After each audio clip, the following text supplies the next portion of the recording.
Projeto Nosgor Sonora apresenta Contos Nosgorianos, A Montanha Proibida, de M. Selendorn. Capítulo 36, Parte 2. A Relíquia das Profundezas. Nos confins de Goratos jaz um artefato. Um intenso eco ressonou na imensidão profunda do grande oceano.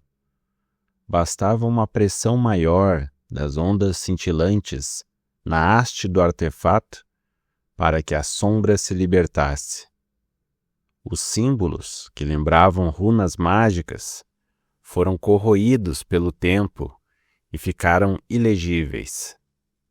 Muitas interpretações surgiram no local. Imerso nas mesmas águas cintilantes, encontrava-se Artongil. O náufrago filho de Elgar havia sido retirado de súbito do vórtice ascendente por uma sereia. Ele ainda não havia conseguido assimilar o que estava acontecendo. Então, para seu espanto, Artongil pairou, flutuando nas águas de Goratos, diante da mais bela habitante das profundezas marinhas. A beleza daquela sereia era singular, pois encantava os olhos de todos, até mesmo os não sereianos. Há quem diga que até mesmo o deus Goratur ficou maravilhado ao contemplá-la, certa vez. E com Artongil não foi diferente. O humano vislumbrou a sereia e acabou hipnotizado. Tamanha era a harmonia explícita no semblante dela. Seus traços faciais eram extremamente delicados. Seus olhos, azuis e suaves, transmitiam tranquilidade. Seu nariz, pequenino e arrebitado, denotava gentileza. Seus lábios, finos e sutis, eram muito sedutores. E, para complementar suas virtudes, cabelos negros, como uma cascata de ébano, dançavam conforme as águas e a sereia se moviam. Artongil seria capaz de ficar admirando a beleza da sereia por toda a eternidade. Ele não conseguia explicar a sensação de admirá-la e jamais se cansar de fazer isso. Tão bela criatura, vivendo nas profundezas do oceano. Como o humano poderia imaginar que algum dia teria a oportunidade de presenciar tão pura e magnificente beleza? Artongil não desejava mais nada. A simples contemplação daquela sereia o faria feliz e completo. O que ele era, de onde viera, nada mais importava se a linda sereia estivesse diante de seus olhos. Para a sorte ou azar do humano, depende do ponto de vista, a sereia falou e interrompeu os devaneios e encantamentos que recaíam sobre ele. Foi sorte, pois se ela mesmo quisesse, poderia manter Artongil encantado por sua beleza pelo tempo que desejasse. Desculpe-me pela abordagem abrupta, justificou-se a sereia, de nome Teressa, pelo sequestro de Artongil. Para o bem do reino, isso era necessário. Por um momento breve, Artongil manteve-se imóvel. Contudo, a fala da sereia ecoou diretamente em seus pensamentos e quebrou o encantamento que o mantinha seduzido. "O quê?" exclamou Artongil, atordoado, debatendo-se e olhando ao seu redor. "O que aconteceu? Por que você impediu minha partida para a superfície?" Teressa fitou o humano com estranheza. ela estava pouco à vontade com o rapto que realizara. Mas, para as convicções da sereia, aquilo deveria ter sido feito há mais tempo. Lamento novamente, humano, desculpou-se a habitante de Goratos. Sua estadia aqui, em nossos domínios, é muito importante para o futuro de meu povo. Sobre o que exatamente você está falando? Questionou Artongil, ainda impressionado com as virtudes da sereia. Eu já fiquei tempo suficiente aqui. Preciso regressar. Acalme-se, por favor, irrompeu a sereia. Permita que me apresente. Sou Teressa, filha de Isdor, senhor do reino imerso de Goratos. Sou, por consequência e direito, princesa das profundezas marinhas e dama do palácio de Gora. Mais uma vez, Artongil tentava assimilar todos aqueles novos termos apresentados pelo povo das águas. Rei, reino, príncipes, princesas. Agora ele havia entendido o motivo pelo qual Isdor o havia chamado de príncipe dos humanos. Embora o filho de Elgar concebesse tais palavras com estranheza, num futuro próximo, ele há de ser o responsável em propagar essa ideia entre seu povo. Contudo, nada daquilo fazia sentido para Artongil. O que, afinal, Teressa queria dele? Pois bem, princesa das profundezas marinhas, o que devo a você? Resmungou o humano, impaciente. Ouça esta história e tire suas conclusões. Iniciou Teressa, tentando acalmar os ânimos do humano. Certa vez, após a criação do mundo e antes do nascimento dos povos, o deus Goratur caminhou pela terra de Nosgor e nadou em nossos rios e mares. Houve um momento em que ele se deparou com temores e más emoções, advindos do alto do céu. Nesta época, nasceu o pesadelo de Goratur. Sim, interveio Artongil, interessado. Eis uma boa hora para eu entender este tal pesadelo profundo. Prossiga. Bem, reiniciou Teressa, serena. A lenda dos sereianos diz que o pesadelo de Goratur nasceu de seus pensamentos, enquanto há quem diga que esta sombra caiu do céu. De qualquer maneira, as partículas mais escuras das ideias de Goratur voltaram-se contra ele, na forma de uma fera terrível. O deus das águas lutou bravamente contra esta hedionda criatura e a trancafiou no centro dos oceanos, onde hoje conhecemos sob o nome de Grande Abismo, ou o Pesadelo Profundo. O humano imaginou as descrições proferidas por Teressa em sua mente.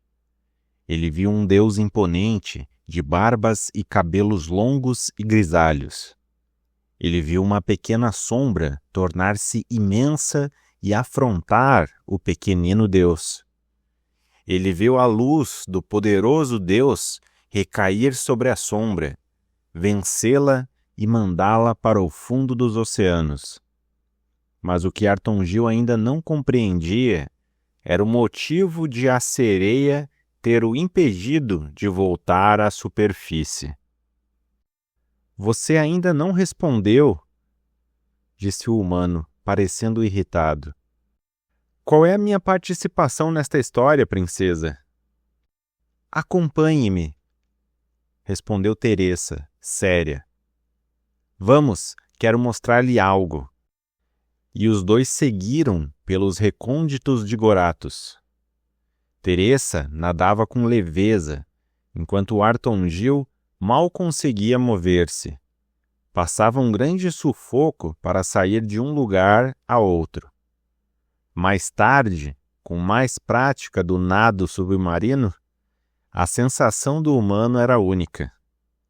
Ele não sentira cansaço, fome ou sede, desde que acordara ali, nas profundezas marinhas. A magia presente naquelas águas era poderosa. Além disso, agora mais habituado, Arton Gil conseguia respirar as águas sem se afogar. Era surpreendente. A dupla nadou em silêncio por um bom trecho de paisagem submarina. Havia corais de diversas colorações e muitas rochas brancas que muito lembravam o mármore. Eis que a visão de Arton Gil ofuscou-se diante de tanto brilho, de tanta água em movimento. Era difícil o explicar, mas era como se existissem inúmeros rios no fundo do oceano. Todos seguiam em várias direções, de norte ao leste, de oeste ao sul, do fundo do mar à superfície. Uma visão magnífica da dança das águas. Esta é a confluência das correntezas, humano, revelou Teresa, serena e doce. Estas águas correntes no fundo dos mares são caminhos. Cada fluxo tem um destino. Cada correnteza é um atalho para os vários rios e lagos de seu mundo, o mundo emerso. É belíssimo! Exclamou Arton Gil, admirado com a beleza e magnitude das cores e fluxos do lugar. Lá em cima, na terra, temos um local parecido com este. No entanto, é uma confluência de apenas 5 caminhos. Você poderá retornar para casa a partir de um desses caminhos, comentou a bela sereia. Contudo, ainda não é o momento correto. Você ainda deve concluir sua missão em Goratos. Missão? Esbravejou o humano, confuso. Desculpe-me, princesa, mas não tenho mais tempo a perder. Por favor, indique-me qual caminho devo tomar. O semblante sereno de Teresa se desfez. A princesa demonstrava uma face encabulada e simultaneamente revoltada. Arton Gil não demorou a perceber as reais intenções da filha de Isdor. O rapto e a demora para explicações estavam no plano da sereia para manter o humano por mais tempo no reino imerso. Você somente me mostrará o caminho se eu completar esta sua missão, não é mesmo? Indagou Arton Gil, indignado com a suposta chantagem de Teresa. A sereia apenas gesticulou com a cabeça em sinal afirmativo. Ela desejava intensamente a vinda de um humano até Goratos. Com a chegada de Arton Gil, Teresa alimentou suas esperanças na salvação de seu povo, ameaçado por um grande mal. O rei Tritão Isdor ignorou todas as tentativas da filha em convencê-lo. Porém, ao capturar o humano, a princesa tomou a responsabilidade para si de todos os fatos vindouros. Embora fosse sábia e bastante valente, Teresa não contava com o comportamento arredio e inesperado do humano. Ela acreditava que um simples pedido fosse suficiente para persuadir Arton Gil a executar seus planos. Porém, ela estava enganada. Certo, vociferou o filho de Elgar, afastando-se da princesa. Ou você esclarece suas ideias agora mesmo, ou me lançarei em uma dessas correntezas. A ameaça de Arton Gil foi totalmente surpreendente para a princesa. O humano voltou-se para próximo de um daqueles intensos e vívidos fluxos de água, aguardando qualquer manifestação da sereia. Àquela altura, após a tentativa de chantagem de Teresa, aos olhos de Arton Gil, ela nem parecia tão bela quanto antes. A sereia dirigiu-se lentamente até Artongil. À medida que ela se aproximava, o humano recuava perigosamente em direção à correnteza que fluía intensa às suas costas. Teresa percebeu nos olhos do filho de Elgar que ele não estava simulando. Artongil estava decidido em atirar-se no fluxo de águas revoltas para partir daquele lugar. Então, a princesa de Goratos se viu forçada a consentir da proposta de Artongil, totalmente contra sua vontade. Muito bem, humano, disse Teresa, desistente. Eu esclarecerei tudo a você. Diga-me, o que deseja saber? Artongil sentiu-se aliviado. Ele não tinha certeza se atirar-se nos fluxos de águas correntes era uma boa ideia. Por sorte, Teresa não era adepta da magia. O humano conseguiu sair ileso daquela situação. Mal ele sabia que a princesa era muito habilidosa ao manejar lanças. A fortuna de Artongil foi Teresa não ter uma lança ao alcance de suas mãos, pois, se ela tivesse, ele estaria bastante encrencado. Por que seu pai evitou, a todo custo, que eu fosse até o pesadelo profundo? Indagou o humano, curioso. O pesadelo de Goratur está em um sono constante, revelou Teresa, concentrada. Qualquer criatura viva capaz de sentir emoções, ao aproximar-se do grande abismo azul, pode acabar despertando o pesadelo e todo o mal nele contido. Basta apenas uma mínima aproximação para que a coisa adormecida desperte? Perguntou o humano, bastante analítico. Uma mínima demonstração de medo, relatou a princesa, parecendo assustada. Medo? Irrompeu o humano, admirado. Simplesmente medo? Sim, resmungou Teresa, intimidada. O pesadelo alimenta-se de seus mais profundos temores e toma a forma deles. A sereia fez uma pausa. Ela pareceu mais amedrontada e vacilante do que instantes atrás. Houve uma vez em que um sereiano foi até a beira do abismo, comentou a princesa de Goratos, pálida. A partir daquele dia, todos os sereianos temem o pesadelo e o grande mal que há naquilo. Conforme a lenda, haverá um indivíduo que virá dos céus para acabar com o medo e o pesadelo do reino imerso. Lenda? E você acredita que eu seja essa pessoa? Interrompeu Artongil, incrédulo. Sim, você representa a águia destemida, aquele que virá dos céus, disse Teresa, apontando para um rochedo próximo. Vá até lá. Quando eu encontrei, você estava junto daquele escudo. O humano avistou a rocha apontada por Teresa no fundo do mar, a alguns metros de onde estavam. Havia também um leve brilho opaco provindo do local. Era um objeto de porte médio e redondo. Possuía uma figura em destaque, em alto relevo, muito bem forjada pelos ferreiros anões. Artongil aproximou-se e contemplou seu escudo da águia. Excelente! Resmungou o filho de Elgar, empunhando o escudo. Por que seu pai não me disse nada sobre meu escudo? Ele não te contou porque não sabia, relatou Teresa. Fui a primeira a te encontrar. Eu trouxe seu escudo até aqui para lhe provar que você é o indivíduo citado na lenda. Veja.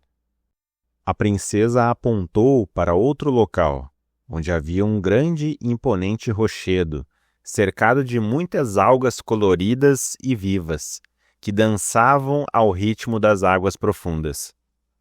O lugar transmitia uma sensação solene e especial a quem se aproximasse.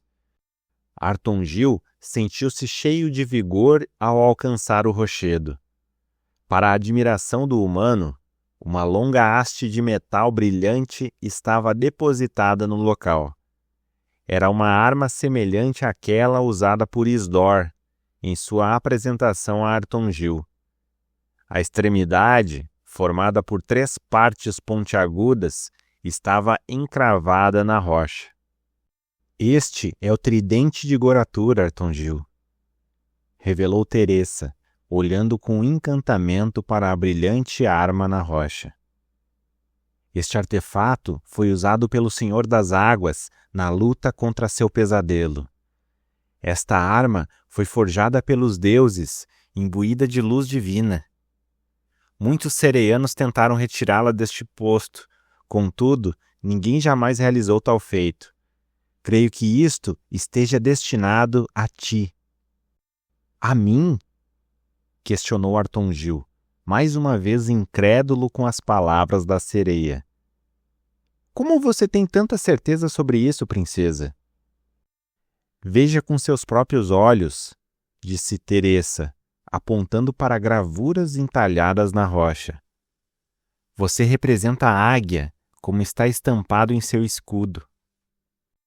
Confuso e descrente, o filho de Elgar observou as imagens esculpidas na rocha onde estava enterrado o tridente. Ele tentava entender a situação, que cada vez mais ficava desordenada.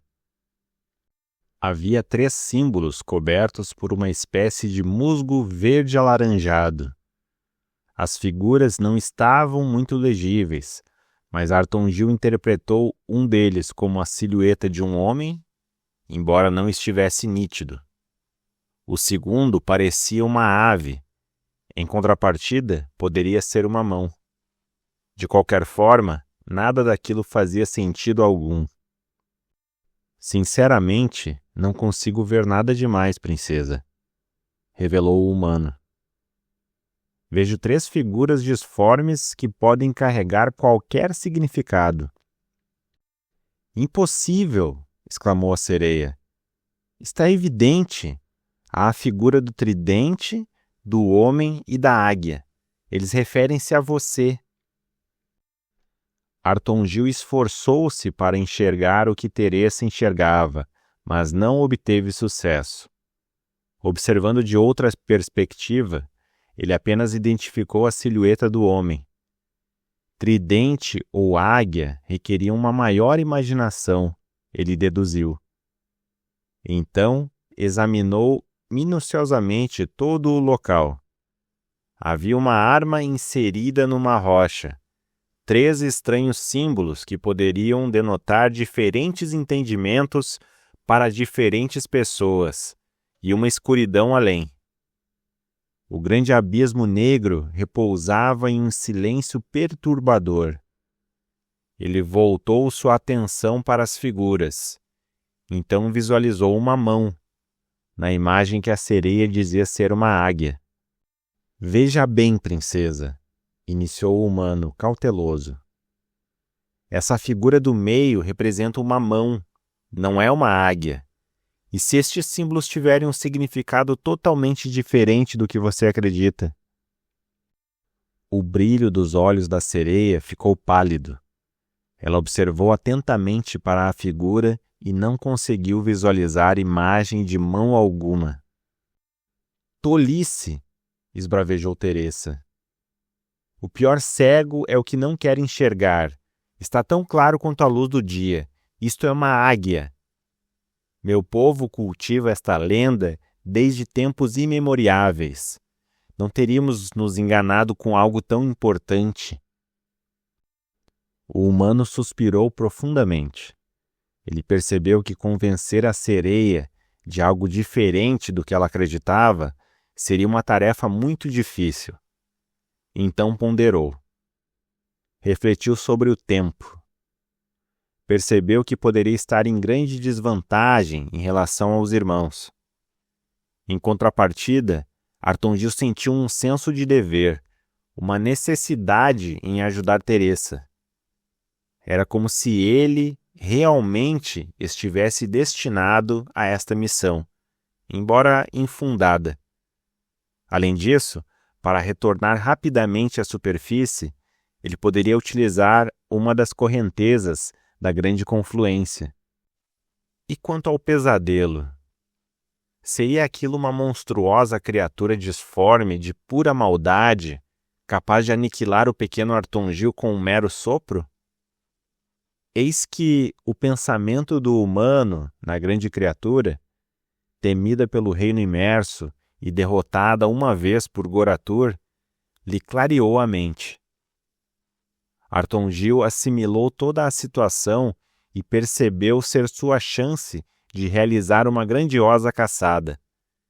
Distraído com a interpretação das figuras na rocha, o filho de Elgar demorou a perceber o destino reservado bem à sua frente. Havia um monstro temido e perigoso a ser caçado. Quer dizer que, ao retirar a arma da rocha, estou destinado a derrotar o pesadelo de Goratur? Questionou o humano, interessado. Sim, respondeu Teresa, empolgada. Dita a lenda que o enviado por Goratur será o único capaz de sacar seu tridente do repouso e acabar com seu pesadelo. Isso não faz sentido algum, disse o humano, aproximando-se do tridente.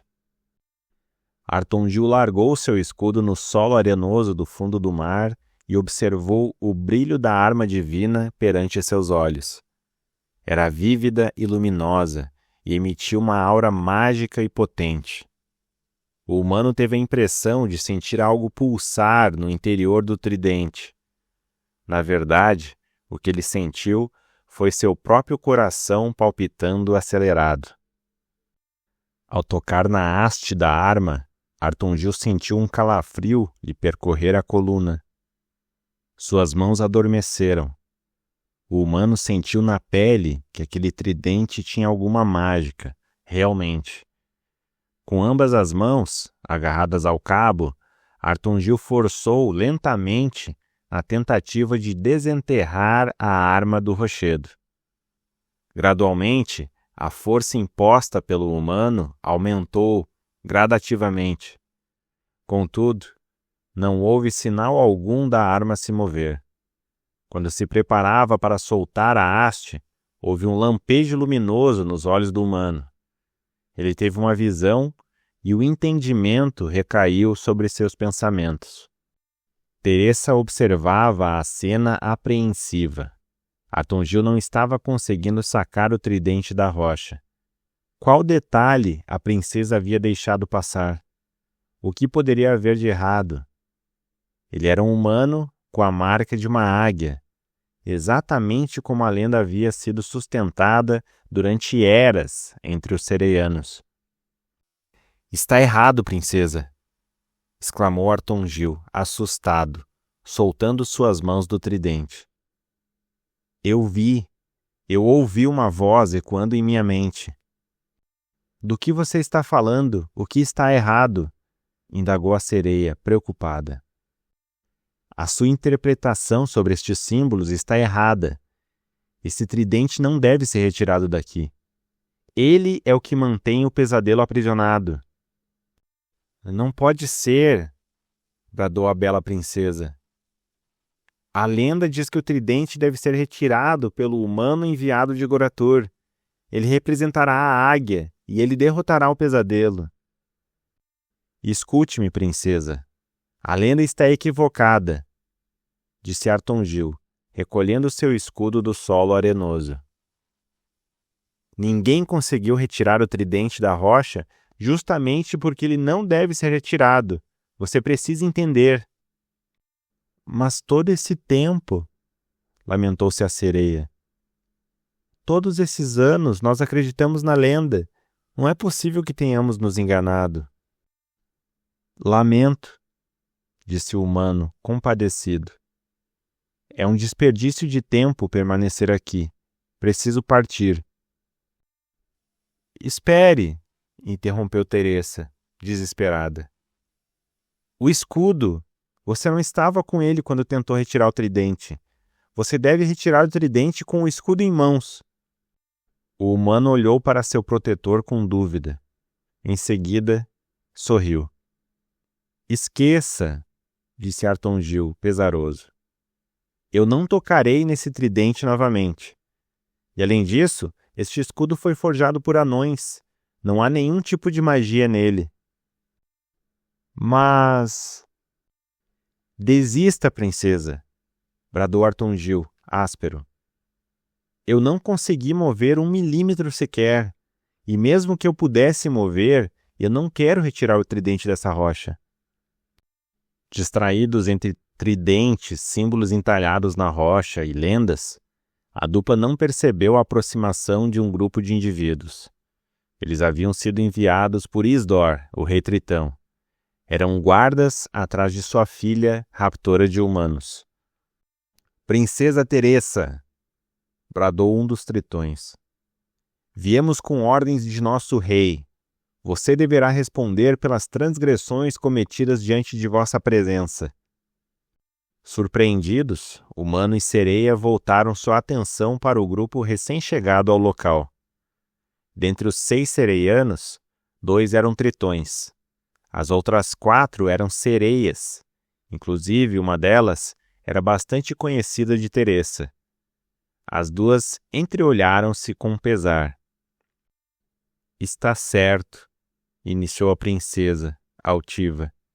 Irei com vocês, mas vejam, estamos diante do enviado da lenda.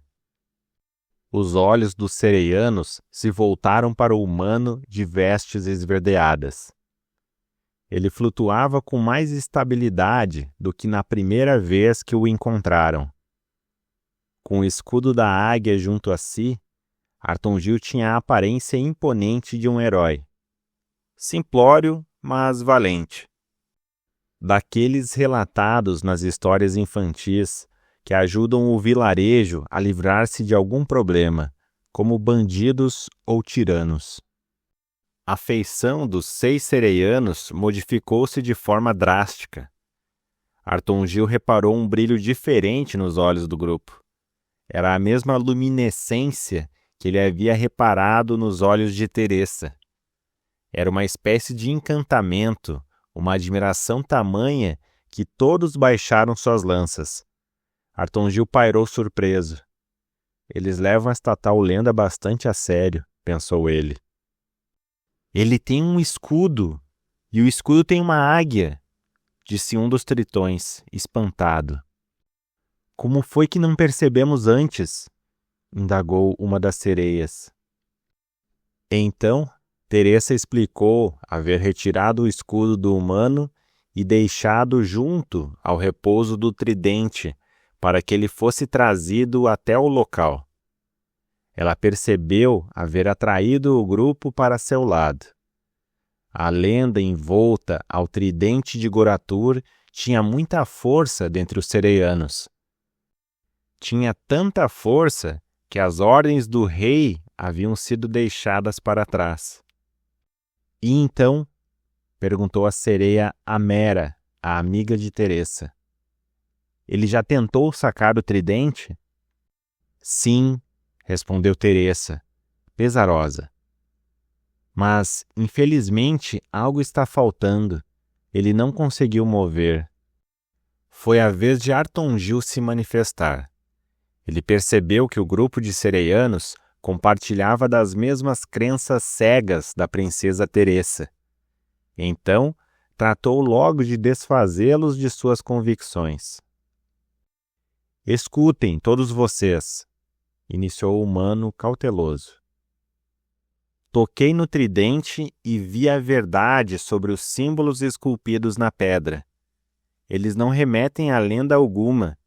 Eles servem de aviso para que o tridente não seja retirado daqui. Devemos deixá-lo onde está, pois é ele que mantém a sombra do pesadelo aprisionada. As palavras de Artongil não serviram de nada. Os sereianos pareciam estar numa espécie de transe. Todos continuavam a observar o filho de Ogar com veneração, como se ele fosse uma espécie de divindade. Nas profundezas, um segundo eco ressonou em silêncio, despercebido de todos. A sombra continuava adormecida, mas demonstrava estar prestes a despertar. Teresa persistia fiel à crença da lenda antiga, e os sereianos eram seus cegos seguidores. A princesa do reino imerso estava convicta que o humano era o enviado por Goratur para retirar o tridente e acabar com o pesadelo. Mesmo que Artongil dissesse o oposto e se recusasse a realizar o feito, ela acreditava nessa premissa com todas suas forças. Eis o momento em que Artongil percebe os fatos em seu entorno e usa-os a seu favor. Diga-me, princesa Teresa, iniciou o humano, enquanto prendia seu escudo da águia às costas. Quão longe estamos do grande abismo? Estamos no limiar das águas límpidas do reino imerso, Artongil, revelou a princesa de Goratos, duvidosa. Após a confluência das correntezas e o repouso do tridente, só há sombra e medo. Leve-me até o pesadelo, princesa, solicitou o humano, confiante. Vou precisar de um desses seus tridentes, por favor. Artongil dirigiu-se ao grupo de sereianos, sem expectativas de que seria atendido. Logo, um dos tritões ofereceu sua arma a ele, sem pestanejar. Mas e o tridente de Goratur? Indagou Teresa, incerta. Você precisa dele para eliminar o pesadelo. Não, princesa, respondeu o humano, tranquilamente. Eu não sacarei o tridente de seu repouso. Se for para acabar com este monstro, que seja com um tridente comum. Agora vamos, guie-me. Teresa parecia vacilante, mas concordou ao estranho pedido do humano. Vão, guardas, disse a princesa, convencida. Voltem ao palácio e deixem o rei Tritão a par de nossas ações. Estamos indo ao grande abismo azul. Como se permanecessem sob alguma espécie de encantamento pela presença de Artongil, o grupo de guardas obedeceu à ordem da princesa e retornou ao palácio de Gora. Enquanto isso, Teresa nadou para o lado oposto, rumo à escuridão.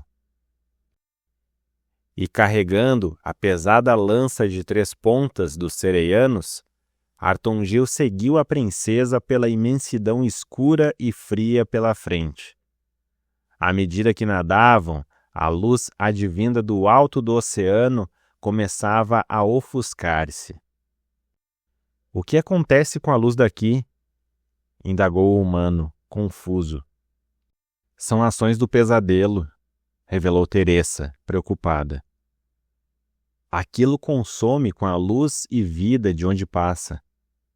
Outrora, este local foi cheio de cores e vida, como nas proximidades do palácio de Gora.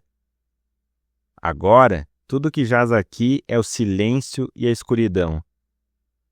Precisamos ter cuidado, Artongil. Fim do capítulo 36.